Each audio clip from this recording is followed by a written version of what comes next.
نبی اکرم صلی اللہ علیہ وسلم نے ایک مرتبہ 3 دفعہ قسم کھائی، واللہ لا یؤمنو، واللہ لا یؤمنو، واللہ لا یؤمنو، خدا کی قسم وہ شخص مومن نہیں، خدا کی قسم وہ شخص مومن نہیں، خدا کی قسم وہ شخص مومن نہیں۔ واقعہ یہ کہ ہم تصور نہیں کر سکتے کہ صحابہ کیسے لرز گئے ہوں گے، کانپ اٹھے ہوں گے، کون وہ بدبخت ہے، کون وہ شقی ہے جس کے بارے میں اللہ کے رسول 3 دفعہ قسم کھا کر فرما رہے کہ وہ صاحب ایمان نہیں۔ قیل من یا رسول اللہ، کسی نے ڈرتے ڈرتے پوچھا ہوگا اے اللہ کے رسول کس کے بارے میں ارشاد فرما رہے ہیں؟ اب جواب سنیے، الذی لا یامن جارہ بوائقہ، وہ شخص کے جس کی ایذا رسانی کی وجہ سے، جس کی بدخلقی کی وجہ سے اس کا پڑوسی امن میں نہیں ہے۔ یہ کوئی گناہ کبیرہ ہے؟ آپ کی فہرست میں تو گناہ ہی نہیں، کبیرہ کیا سوال، صغیرہ بھی نہیں۔ زیادہ زیادہ آپ یہ کہیں گے کہ ذرا بد اخلاقی ہے، کج خلقی ہے، بس اچھا کردار کا معاملہ نہیں ہے، یہ کہیں گے، گناہ کی فہرست میں نہیں آئے گی بات۔ کبیرہ بہت بڑی شے ہے، لیکن اس پر اللہ کے رسول نے 3 دفعہ قسم کھائی، ایمان نہیں ہے، ہرگز نہیں ہے، خدا کی قسم نہیں۔ اب بتائیے ایمان اور عمل علیحدہ ہو جائیں گے کیا؟ یہ ہے مسئلہ جو امام بخاری کے سر پہ ہے۔ اور سنیے، فرمایا حضرت انس ابن مالک نے، یہ روایت جو میں نے آپ کو ابھی سنائی ہے یہ کوئی ایسی ویسی روایت نہیں ہے، متفق علیہ ہے، بخاری اور مسلم دونوں میں موجود، اس سے اونچا درجہ روایت کا ہے ہی نہیں۔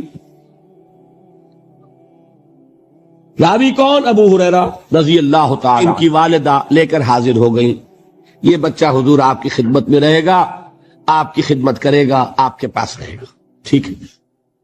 وہ حضور کے خادم خاص ہیں، جیسے ذاتی کوئی ہوتا ہے معاملات میں مدد کرنے والا، خدمت کرنے والا، وہ ہیں انس ابن مالک۔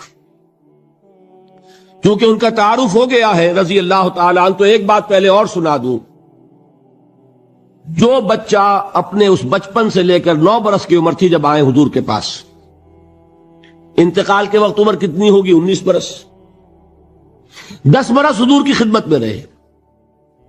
پہلے تو حضور کے اخلاق کی جو گواہی وہ دے رہا ہے وہ اس کی زبان سے سنیے کہ میں 10 برس حضور کی خدمت میں رہا، کسی بات پر ڈانٹنا تو کجا، حضور نے کبھی مجھ سے یہ بھی نہیں فرمایا کہ اے انس تم نے وہ کام کیوں نہیں کیا۔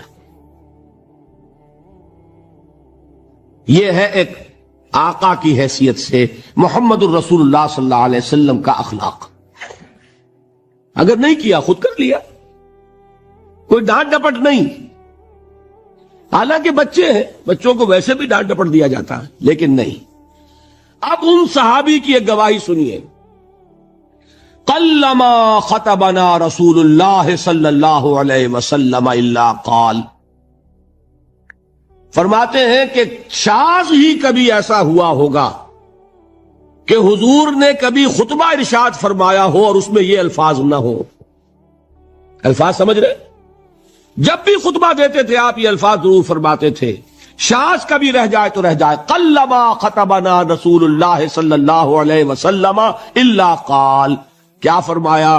لا ایمان لمن لا امانت لہ ولا دین لمن لا عہد لہ، جس شخص میں امانت داری نہیں اس کا کوئی ایمان نہیں، جس میں ایفائے عہد نہیں اس کا کوئی دین نہیں۔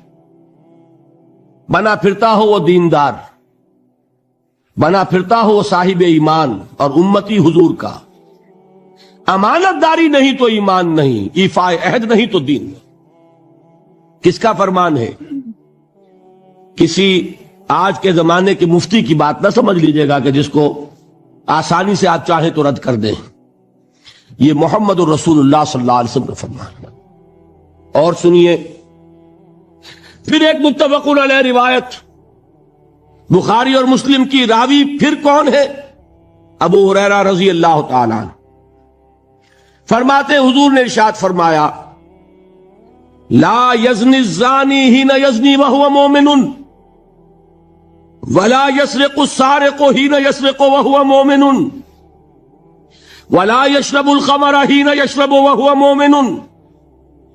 کوئی زانی حالت ایمان میں زنا نہیں کرتا. کیسے ممکن ہے؟ ایمان ہو اور زنا ہو جائے، پھر وہ ایمان دھیلے کا ہوا؟ کیا قدر و قیمت اس ایمان کی؟ وہ تو اٹھا کر پھینک دینے کی چیز ہے. ایمان اور اخلاق پہ اثر انداز نہ ہو، ایمان اور کردار کو نہ بدلے، ایمان اور عمل کو نہ بدلے تو کس مرض کی دوا؟ پھینکو اٹھا کر. نہیں ممکن کہ ایمان ہو اور زنا ہو، نہیں ممکن کہ ایمان ہو اور چوری ہو. لا یسرق السارق حین یسرق وہو مومن. کوئی چور حالت ایمان میں چوری نہیں کرتا، کوئی شرابی حالت ایمان میں شراب نہیں پیتا. ولا یشرب الخمر حین یشرب وہو مومن. کوئی شراب پینے والا وہ مومن نہیں ہوتا جب وہ شراب پی رہا ہوتا ہے، اس وقت اس کے دل سے ایمان نکل جاتا ہے. اب دیکھیے یہاں کیا میں نے کل بتایا تھا نا، مغالطے کیا ہو گئے؟ مغالطے یہ ہو گئے کہ اس کو سمجھ لیا قانونی بات، یہ قانونی بات نہیں ہے، وہ قانونی ایمان کی بات نہیں ہو رہی، یہ حقیقی ایمان کی بات ہو رہی. قانونی ایمان کی بات ہو تو یہ کافر ہو گیا. پھر کافر نہیں ہے. قانونی ایمان کا دار و مدار قول پر ہے.